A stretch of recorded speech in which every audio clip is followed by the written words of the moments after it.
Hi viewers, welcome back to another very interesting episode of Carnatic Music. Everybody is invited, season 2. We have done a lot of discussions on talas. I think over 3 or 4 episodes we have been understanding Jampatala, Ekatala, then a little more about Khandachapu, Naditala, Rendikala Chokum. So much has been done about talas. So I think it's time to take a detour. As I had promised you in the previous episode, so we will be doing something radically different in this episode. There was a question, that I raised in the, in the beginning of the season 1 about why everybody is so fixated on raga identification. I am going back to that same question. See, the point is, raga identification is a skill which I would say is an independent skill. You hear a raga, the typical scenario is you walk into a concert and you're just sitting there. The moment an item starts, there is a buzz. What raga, what raga? Some people identify it immediately. Some people identify it after 1 or 2 lines. Some people are not able to identify. By and large, identifying the raga of the song or raga alapana starts, immediately after it starts, is like a big thing among Carnatic music listeners. What pains me most is Carnatic music is for everyone. I want everyone to walk into a concert and to enjoy Carnatic music. What is the need to have an entrance exam? Is it really necessary? Life is as it is filled with stress everywhere. Even the singers are stressed out about what to sing, whether they should sing, this item or that item or whatever. But as Rasikas, what is the need to stress? You have to just go, sit there inside, enjoy the bliss of music. That should be the purpose of walking into a concert and, being part of it. One sad thing is, the convention of announcing every raga before the item is presented is somehow not there in Carnatic music. Rare ragas are announced. So that is, like for example, if the singer starts a raga and that is not one of the popular ragas, then immediately they say that this is this raga. So there again, the sad thing is that the singer also expects, the musician expects that if it is popular ragas, then everybody will be able to identify. So it is only the rare ragas where you have to draw the viewer's attention. So there again, what I feel bad is that without realizing, that creates a divide. People who are able to identify ragas and people who are not. Even among popular ragas, there are so many ragas which many people may find difficult to identify.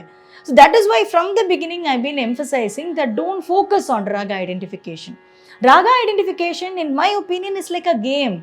It's a high. The moment you identify a raga, you feel so great. But then, if you are not able to identify, you feel very disappointed. Either it's a high or it's a disappointment. And as the item starts, there is so much of anxiety.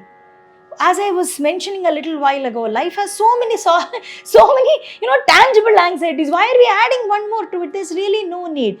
You should go into a concert to unwind, not to take on a new level of stress and start off by feeling agitated that am I going to feel fish out of water in this concert. So what I'm really requesting is, take that thought out of your mind. So apart from the fact that if you are unable to identify the raga, you feel bad. If you are able to identify the raga, you feel great. It also creates a divide. People who are able to identify ragas and people who are not able to identify ragas. And somehow they feel that without that skill, they are not, the right people to sit and enjoy a concert. Actually, as I'm repeatedly trying to tell you, get to know ragas. Don't try to identify. They are two entirely different things. Let us start logically. How do you identify a raga? By listening to it over and over and over and over again. Even people who are able to identify it in concerts are those who have been hearing it for a long time, across concerts over the years. There is no trick, there is no shortcut. It is like identifying a person. How do you identify somebody? Tell me that. Sometimes, when you get into weddings, people will suddenly they will come and present themselves and say, "Enna theriyarda?" Oh my God, the most embarrassing question on the planet. Sometimes you would have forgotten the face and you feel so awkward, you don't know what to do. You don't identify them because you wouldn't have seen them for a very long time. It is same for ragas also. Ragas are like people. Let me come back to the people example. So then you repeatedly see a person, then you can identify. I'll ask you a small question. If you are seeing a person, you are meeting the person officially, let's say, meeting the person in an official context, and the person is dressed in formals. The next day, you go to your, you go for your morning walk, maybe to your neighborhood park. This gentleman or this lady you have met for the first time. So it is a business contact, you have just been introduced. So now they also happen to come to the same park. You see the person in their casuals or, in their jogging or walking attire, and suddenly you will think, oh my God, does this face look familiar? And then, oh yes, this is the same person you met yesterday. How long does it take? Sometimes you won't even be able to identify, because you would have seen the person not just in a different attire but in a different context. See, you expect to meet so and so, so you go for the meeting and the person is there to receive you, and so it is a different context. Here it is a park. You don't even expect. Even in such a context, in a different attire, in a different costume, it is difficult to identify people. When the same logic applies to ragas also. Ragas that you have repeatedly heard, you can identify. But now my question is very simple. See, in life, we are constrained by the fact that we meet people from our family, we meet people in the official circle, or maybe if you are a regular walker, you will have your walking friends, or then it will be the extended family whom you meet on occasions. By and large, this is the circle. So beyond that, there is no opportunity to meet more and more people on a regular basis. But the raga world is unlimited. You can meet more and more and more ragas. By mentally fixing yourself to raga identification, you are forcing yourself to listen to the same raga over and over and over again so that you can identify. But why do you want to do that? The raga world contains countless ragas. Today you hear Kalyani, tomorrow you hear Kalyanadayini, tomorrow, the next day you hear Shankarabharanam, and the next day you hear Sahana. Keep hearing more and more ragas. And then when you hear the raga, make an effort, if you want to get to know ragas, that maybe the person announces the raga, or if you're, hearing a recording, just focus where, what is the raga name that is listed. So just take it into your mind. Oh God, today I have got to know Sahana. Tomorrow I am getting to know Hemavati. Day after I am getting to know Dharmavati. And then Jyoti Swarupini. There are countless ragas out there waiting to be heard, waiting to be discovered. The moment you slightly shift your focus away from the need or this desire to identify the raga in the first hearing, you will be able to bond with the raga. Get to know the raga, befriend a raga, and then you will have so many ragas where you will know the name first, and then you will know the raga swarupa. And gradually, as you befriend them, then maybe one day you can even identify them.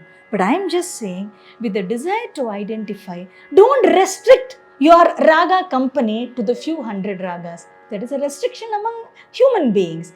But the raga world is so much. You can befriend more and more ragas. You should decide not to be obsessed with identifying the moment you hear it in the first flash. And then there is another thing also I want to tell you. See, I am also a Bharatanatyam exponent. So I will give you a small example from Bharatanatyam. See, we have a very important concept which is bhava, abhinaya and rasa. What is bhava? Bhava is emotion, what you feel. So now you feel love for a child, that is a feeling that you have inside. So then what you would do? Oh my dear sweet child. Oh, I love you so much. Oh my dear darling. That is I have the feeling in my mind. I have the feeling in my mind that I love my child. So what am I doing? I'm doing this. I'm doing this. And I'm holding the child's hand. Why don't we play? So all that I am doing through my facial expressions and through these gestures. Now you are seated in the audience and then you are saying, you will smile. It will happen. Because when you see, the bond that a mother is having with the child, and when you see the affection that the mother showers on the child, you will smile. Involuntarily you will smile because you are drawn to that feeling. That is called rasotpatti. Bhava is what I feel. Abhinaya is how I emote that feeling through gestures, through facial expressions or whatever. And rasa is the reaction in the audience. This process of creating that emotion is called rasotpatti. If I sing a devotional number, I want the devotional mood to get across. If I'm singing a very happy song, I want the listeners to be happy. If I'm singing a sad song, I want the listeners to be sad. None of this will happen. There will be only one rasa, Veera rasa, if the raga is identified, or Shoka rasa, if the raga is not identified. I feel very sad that we are not even going as per the principles of the Natya Shastra, which is supposed to be the greatest text when it comes to performing arts, when it comes to communication. This is supposed to be the core principle of communication. I want that to happen in Carnatic music also.